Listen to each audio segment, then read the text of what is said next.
All right, welcome to The Explainer. Today, we're going to talk about a brand new kind of coworker, one that's already showing up in factories and labs, and heck, maybe one day in your local coffee shop.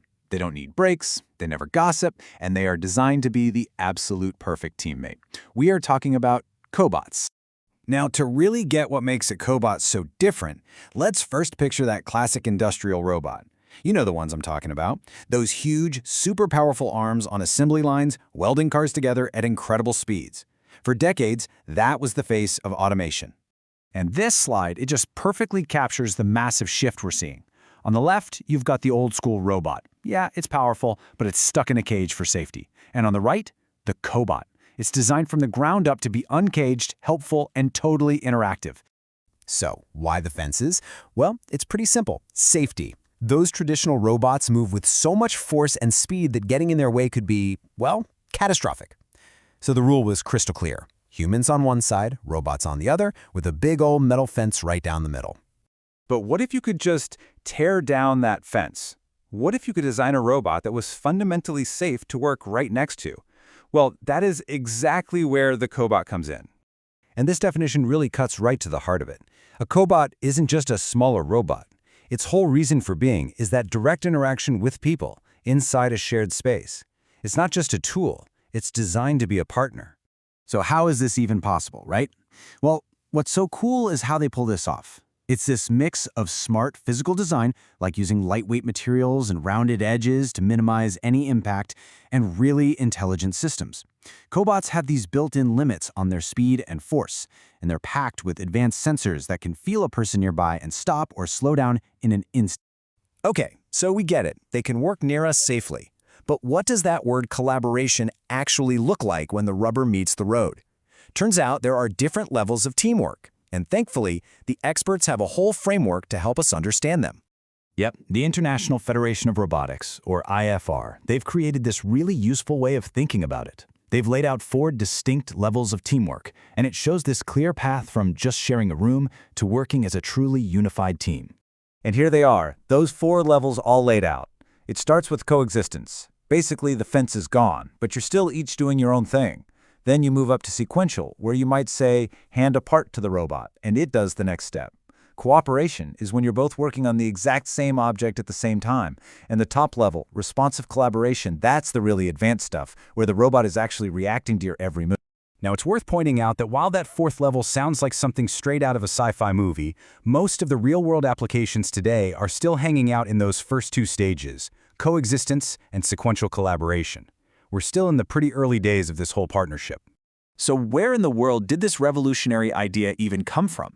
Well, like a lot of great inventions, it was born out of a very specific, very real need. The story really gets going back in the mid-90s. General Motors was trying to figure out how to make their assembly lines more efficient by having people and robots team up safely. That big idea led to a research grant, and just 2 years later, bam! 1996, the first cobot is invented at Northwestern University, which then helped pave the way for a whole new set of safety standards. And the brains behind the operation? That would be Professors J. Edward Colgate and Michael Peshkin. And the name Cobot? That came from a postdoctoral researcher, Brent Gillespie, who, and this is a fantastic little piece of trivia, won a $50 prize in a contest to name their new creation. $50 for coining a term that would go on to define a whole new era in robotics. Not bad. You know, if you go back and look at their original patent from 1997, the vision was crystal clear from day one.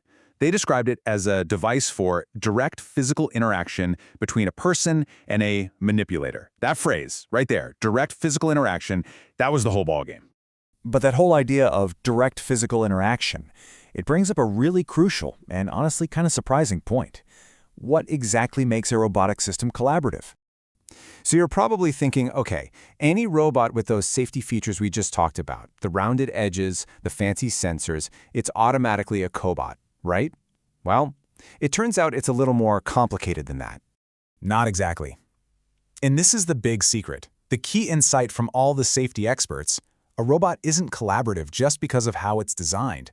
Whether you can call it collaborative depends entirely on the application. That means the robot, its tool, and the task it's doing, all bundled together.